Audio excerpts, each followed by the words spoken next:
Today's show is sponsored by the ABV Barrel Shop. The ABV Barrel Shop is located in the St. Louis metro community of Arnold, Missouri, and is the world's first single barrel only liquor store. This business is owned and operated by Steve Akeley and Jim Fosnot. Head over to abvbarrelshop.com to sign up for their email and text distribution list. That way you'll know what they have in stock, what classes are coming up, and what barrel picks they have in the works. We are also sponsored by The Bar to Go.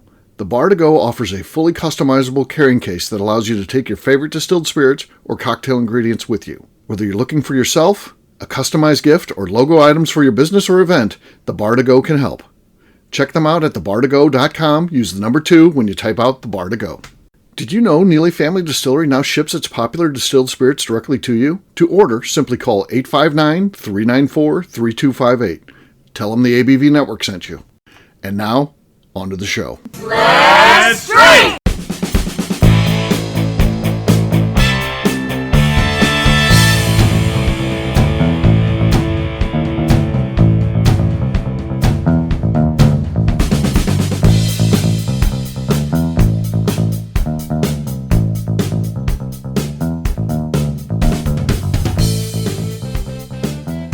Welcome to the Bourbon Daily, the podcast about everything bourbon delivered to you every day of the week. Today on the show, we discuss whether or not Canadian whiskey is a viable option for a sourced brand. My name is Miss Beka Sue. Please join me in welcoming my co-host, Steve Akeley, along with our special guests, Turner Wathen, Tim Swyatt, and Tony Friend. Hey, gang, what's up? Howdy. What's happening? Hey, everyone. Hello. So, yes, we've got the fun show today. We're going to be talking about Canadian whiskey, and what do you guys think about that in terms of something that you could source from? We just recently did a tasting for a place called Up North. Liked what they were doing. It really kind of shocked us how good it was, and I don't know. It's kind of cool we got Turner on here because I kind of feel like the job that they have is very similar to what Turner has to go through. There's a lot of bad rum out there, and they do different things, flavorings and colorings. Well, they also do that kind of crap with Canadian whiskey, and that's what they don't want to buy that kind of stuff. So Turner's kind of doing the same thing, making sure he's buying the best of what's out there. And can someone do the same thing with Canadian whiskey? Find the best that's available. So we'll talk about that and what would be the positives of that. But we'll get to that after the break. For right now, Beka said there's something she wanted to talk about. What is that, Beka? Yeah, so I am from up north. In North Dakota, but we do see a lot of Canadians down here at the distillery itself. And I'm not sure how many of you have had interactions with Canadians, but if you have, I want to know if you think that they are some of the more polite people that you have met in your experience, or if maybe you're like, they just seem like a typical person, or if they did something that you're like, God damn, Canadians are very polite.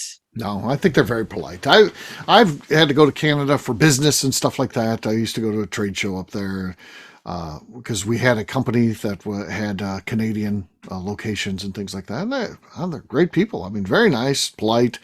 They just really couldn't be nicer, actually. So yeah, and they apologize for everything. You know. Sorry. Yeah, they're sorry for everything. They didn't even do anything, and they're sorry for it. So yeah. Hey, sorry. Sorry. Oh, sorry. Sorry. Yeah.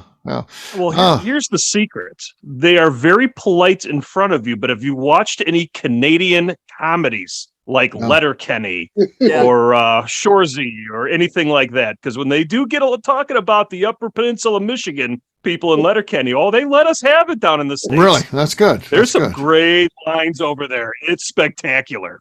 Yeah. Well, and I've seen a little bit of that because one time they brought an economist and things weren't going real well in Canada, but he just blamed everything on the U.S. Everything bad that sucked about their country. And if you think something's bad in their country, it's because of the U.S. Hey, they don't do anything. Everything they do is perfect. Yeah, you can't cross Canadians. Right. But in just a general sense, we had incredibly polite. I was starting a tasting in the distillery, and some more people came in, and the two Canadians that I was chatting with, starting a tasting with, and two more people came in. And when they came in, the Canadians scoot down 2 seats for them so that they'd be right in the middle. And then they sat down, and one guy goes, "Is there water?" And before I could even say, "There's water right behind you if you like to grab a glass," the Canadian guy hopped up, went over, got the guy and his wife both a glass of water and set him down in front of him. I mean, like, sir, you don't even work here. Like, you didn't have to get them water. But that's just what I expect. Right. Yeah. Very nice. Nice people. Great stuff. You can't beat Tim Hortons at the Timbits. Give me maple syrup and Canadian whiskey all day long, but I'm front running the show. Nice people. We had a blast going up there. I try to get there as much as I can. I'd rather drive through Canada than fly through it, and just because the different people, everybody talks to everybody. It's like it's Midwest all over the place. It is, except for Saskatchewan. They're a little weird. Oh, Montreal. Saskatchewan. What about Regina? Hey, quit watch. This is a family show, for God's sakes. Yes. Little Moose Jaw, little Lethbridge. You got to worry about those folks. And the Nova Scotians, they have a whole separate culture up there. Nobody likes the Nova Scotians. Also, aren't they only a half an hour ahead? Yeah, they have that weird timing thing. Yes, they yes. Yeah. Like they have a whole separate dialect too that nobody understands. It's like, okay, come on. Yeah. You're not that special. You're just a half hour ahead. Also, Quebec, they're not that nice in Quebec. Well, and Montreal and that area when they think that they're really French, yeah. That's because they're French. Yeah, that's different. The French Canadians, they're not as bad as the actual French, but they're on their way. It seems like, yeah, just as pompous. Yeah, man, for sure. So there you go. Canadians overall, though, nice, really nice people. Love them. Yeah, they're good, and they like to drink. They do like to drink. It's just expensive to drink. Yeah. When I went up there, I mean, I worked, of course, the corporate, and then they have their own separate corporate thing. And ours is the corporate company that I work very stiff. You'd never think like anything like a drinking game. Their drinking game, like the evening activity, the icebreaker, where like the first night where everybody gets together was there's 6 beers. You have to taste all of them. Then you have to list what you think they are based on taste alone, and that's like a corporate thing. My company would have never done that. I mean, but the Canadians, no problem. They like drinking. So they're good people that like drinking. Their beer store is called the Beer Store. Can it get any cooler than that? Because it's owned by the government. Yeah. Exactly. The government is not very creative. I love it. Call it the Beer Store. No. All right. Well, guess what, gang? It is time to drink. What is everyone drinking? We're going to check in with Tim with the big fancy microphone, scissor stand, the whole thing. Let's see what it sounds like on the cork pop. So it usually filters out the cork pops. It's just silence. Yes, I do. I filtered all my cork pops just to make sure I can get back on the show to try to. Well, he's got that set up. He's got it set up because he for the flatulence during the show, so it filters that out for him. So, and also it's at the risk of cutting out the cork pop. So, yeah. Correct.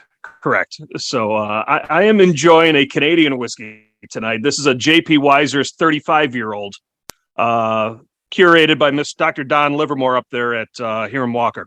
Okay. Nothing. See, nothing. Yeah. So good, I didn't hear it. Yeah. Tim, was it good on your end? Quiet. That's how good I am. Okay. All right. There you go. Becca, what do you got? Let's see here. Let's start the night out strong with a fresh cork pop. Let me get this sucker cracked open. Hopefully this was for me. It came from Steve. You left it on the desk, Steve. I'm assuming. I think it said Neely on it. Sure. It's the Old Monroe from Stumpy's. Okay. Their wheat whiskey bottled in bond. All right. Is this for me? It's actually mine. I was going to pick that up though when I came back. Okay. No, I'm kidding. It's yours. Okay. I'm going to open it. If it was actually just yours, I would still open it. Oh, if it's for someone else, I'd leave it alone. But it's yours, so here we go. Maybe. Oh, that's good. That's good. I didn't hear anything. It sounded like mine. Oh, no. Shout out to Adam Stump. Stump got the cork pop. All right. Next up is Turner. He's got the beautiful background tonight. He's really gone all out for us to make sure that very professional. Have you ever watched Dexter? Have you ever watched Dexter before? Dexter vibes right now. Going on Are you chopping up bodies in the back? There's a light behind the sheet too. I mean, there's clearly shit going on behind that sheet. Yeah. This looks like a low budget OnlyFans setup for him behind there. You know, what are you doing? Taking pictures of your feet? Yeah, I don't know if he's killing I feel like I'm going to see you. I'm scrolling on Reels on Instagram. I'm going to see Turner there, like facing us, looking like he's getting plowed from behind by an F-boy or something. I'm in sales. I'm in sales. I will do anything to meet the quota. Yeah, it looks good. Looks good, Turner. All right. What do you got, buddy? I can hate this part of the night. I'm going to do some Balvenie Caribbean cask. Okay. And next is my murder scene, and I'm gonna be like Tim. Nothing. Nothing. All right, I'll go next. I've got That one. 1792 foolproof. You're keeping track at home. Foolproof. Boy, the squeaky was terrible. Yeah. Well, there was a pop there, which would have been decent. It still wouldn't have been enough to win, but the squeaks were just horrible. All right, so I'm not in this thing. So Tony, it's between you and Beka. What do you got? I got a little Lot 40 12-year Canadian rye. Oh, nice.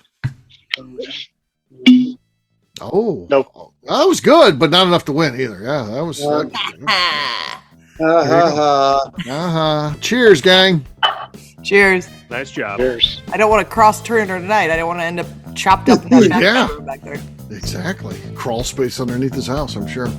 All right, what we'll do next, we'll take a quick break. And then when we come back, we're going to be talking about Canadian whiskey. What do we think? Is it a viable thing to use for a source brand? We'll do that in just a few.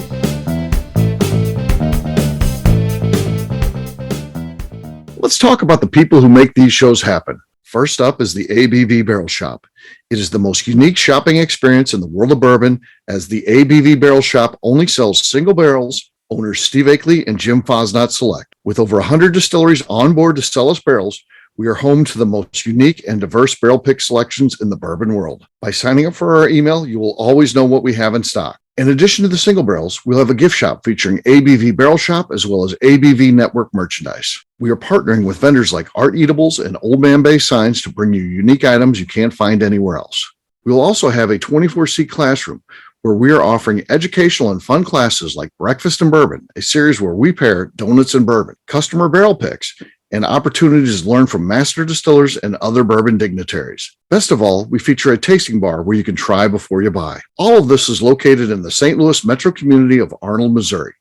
If you are in the St. Louis area, please stop by to say hi. If you're traveling in from outside the area, please take advantage of our hotel rates with the Drury Inn and Pear Tree Inn, less than a mile from our shop. This can be done via the links in our Visit St. Louis section on our website. Head over to abvbarrelshop.com to plan your trip. The ABV Barrel Shop.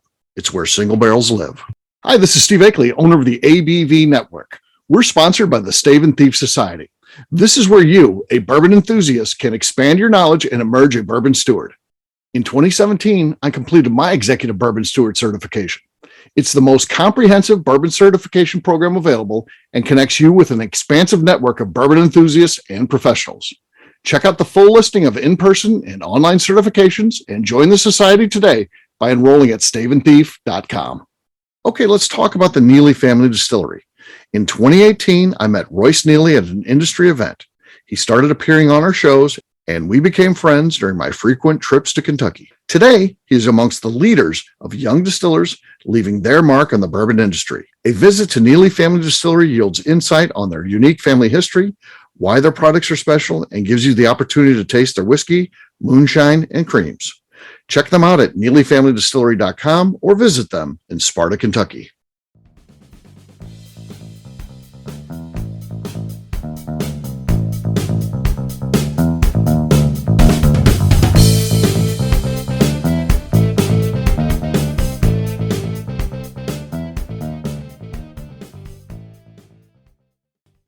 Hello, this is Jeff from Iowa, and you're listening to the Bourbon Daily. Welcome back to the Bourbon Daily. Today we're talking Canadian whiskey.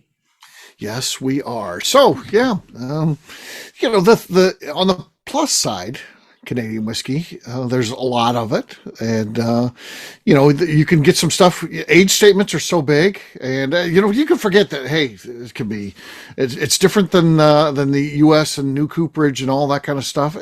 There's people who just look for an age statement, so you can throw something out there with a 27-year-old, and or stuff like that, 25-year-old, and it's not super expensive, like buying a U.S. whiskey of any sort of age over 5-6 years. So that's on the positive. On the negative side, there is a kind of a bad reputation about Canadian whiskey, and unfortunately, we get a lot of bad Canadian whiskey down here in the States. So that's on the negative side. So what do you guys think about it being the viability of it for a source brand? If somebody who has the expertise to filter through all the bad stuff and try to find something good.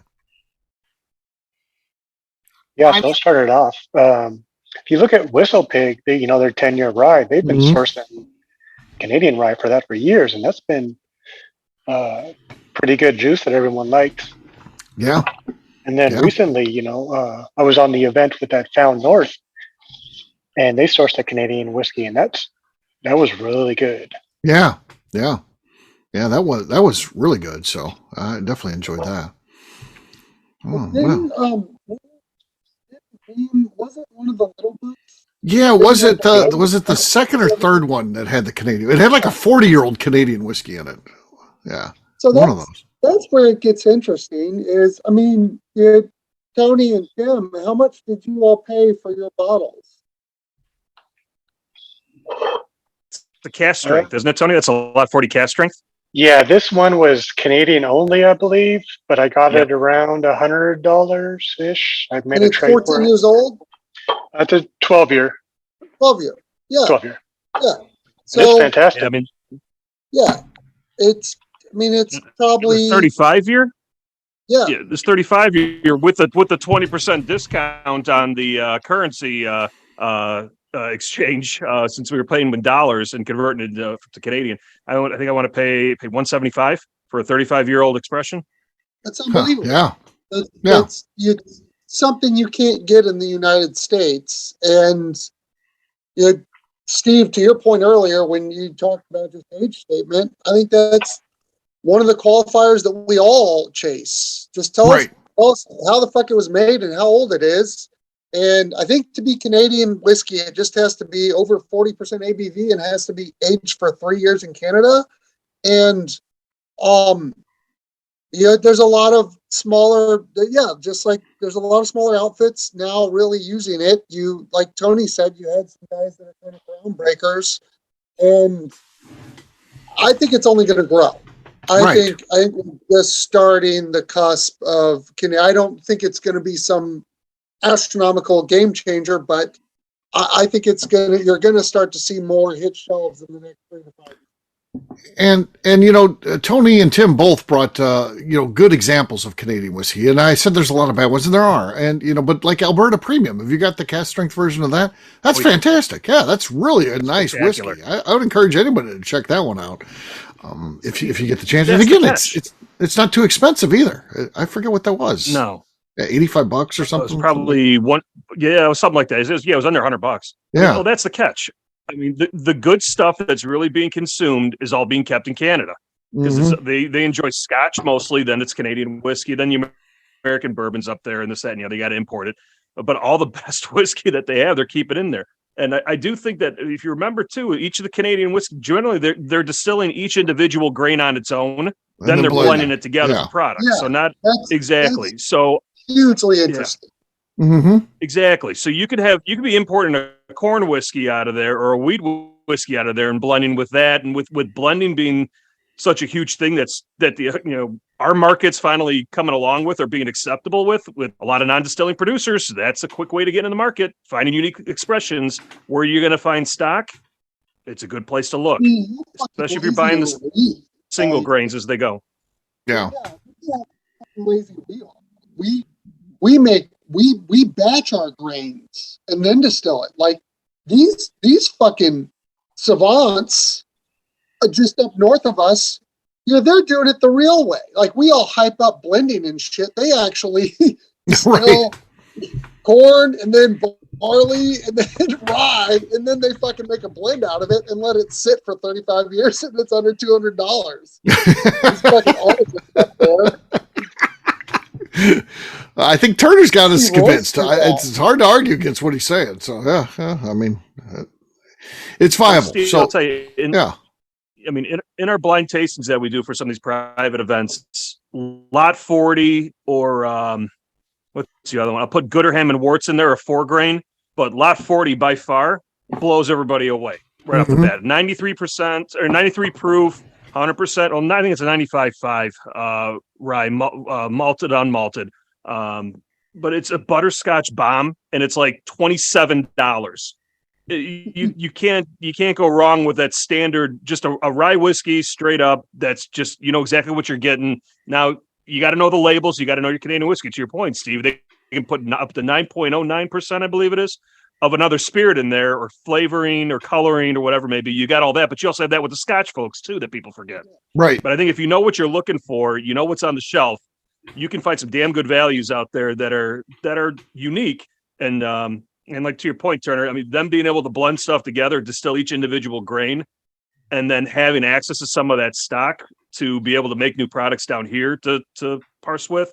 You're going to go where the value's at in order to be able to put product out, because you got to keep costs down, because costs aren't getting any cheaper. It may be interesting to see what happens. Yeah. Yeah. When Al Capone was Canadian whiskey. What's going on with your sound there, Turner? Oh, is it? There you go. Am There I you go. off? Yeah. You were So talking about Al when Capone. Yeah, when he was bootlegging and shipping in Canadian whiskey during Prohibition, his equivalent net worth today would have been over $7 billion. Really? And he was storing over $500,000 worth of Canadian whiskey on boats in fucking Lake Michigan and shit. And then he'd just do boat runners and run them out and then haul cases back and forth. But yeah, Al Capone he was billions of dollars worth of fucking Canadian whiskey. Wow. Yeah. Yeah, that's cool stuff. So yeah, all right, Canadian whiskey. Don't cast it aside. It is viable, and yeah, it's kind of one of the fun things if you're a whiskey fan, because there's some good stuff out there. Search a little bit and find something good, and let us know what you find, because we all want to share in that good stuff. So check it out. All right, well, we'll wrap this one up as we always do by talking about where people can find us. Tim, we're starting with you. Where can people find you? Find me loving our Canadian brothers and sisters up north. You are not just America's hat. On Instagram at SwyGuy2112. All right, Turner. Just don't mind the murder scene behind me, but check us out at rollingforkrum.com on Instagram and Facebook, and reach out. All right, Tony. You can find me on Instagram, Glass of Whiskey 86. Miss Beka Sue. You can find me on Twitter and on Instagram at Miss Beka Sue, 1K, no C's. All right, for me, I'm an easy guy to find. I'm at Steve Akeley on Twitter, Instagram, or Facebook. I've got a website, steveakeley.com. We've also got a company website. That thing's abvnetwork.com. Check it out, because everything that we do is out there. Previous shows, blogs, so much more, abvnetwork.com. Come by and see us at the ABV Barrel Shop. We'd love to see what we've got going on, show you our barrel picks and the oddities, picking up popularity for some reason. People like coming in and seeing that weird stuff we find. So check us out at abvbarrelshop.com. Miss Beka Sue, anything else to say before we get out of here? I'd just like to remind the audience, please give us a 5-star review that includes comments. It helps new people find the show, which is very important to us. If you like what we're doing, we ask you please visit our Patreon page at patreon.com/the ABV Network. Great job today, gang. For our audience, we'll have a brand new show for you tomorrow. Looking forward to that. Until then, take care, everybody. See ya. Bye. Adios. Peace.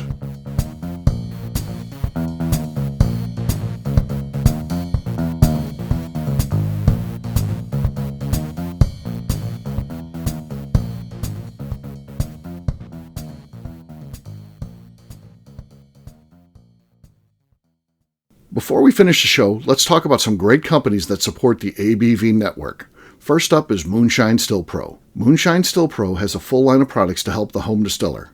Whether you want to experiment on the stove in your kitchen or you're looking for a bigger setup in your backyard, owner Russell Creed and his team can help. They have multiple still offerings, accessories, and even grain from their partners at Goldstone Mill to assist you in making whiskey on par with your favorite distillery. They can also help you with some fabricated parts you probably can't make yourself if you are attempting a DIY still project.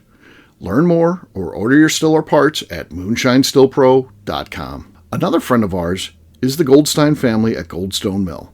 The Goldsteins offer a variety of heritage and heirloom grains to make the finest whiskeys in the world.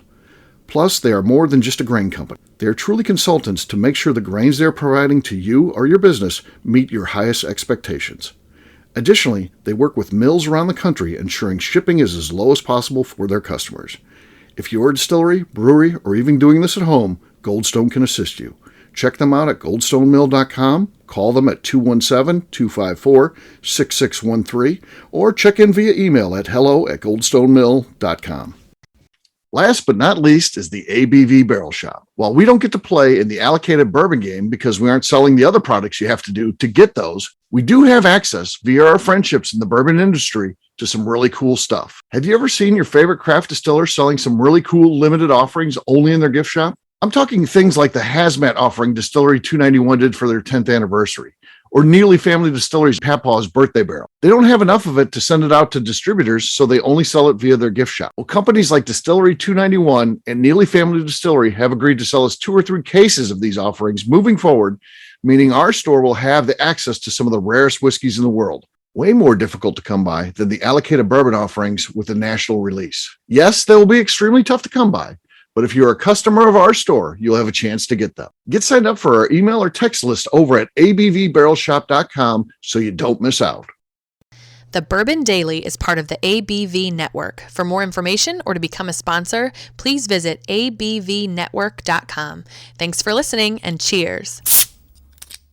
This has been a Steve Akeley production.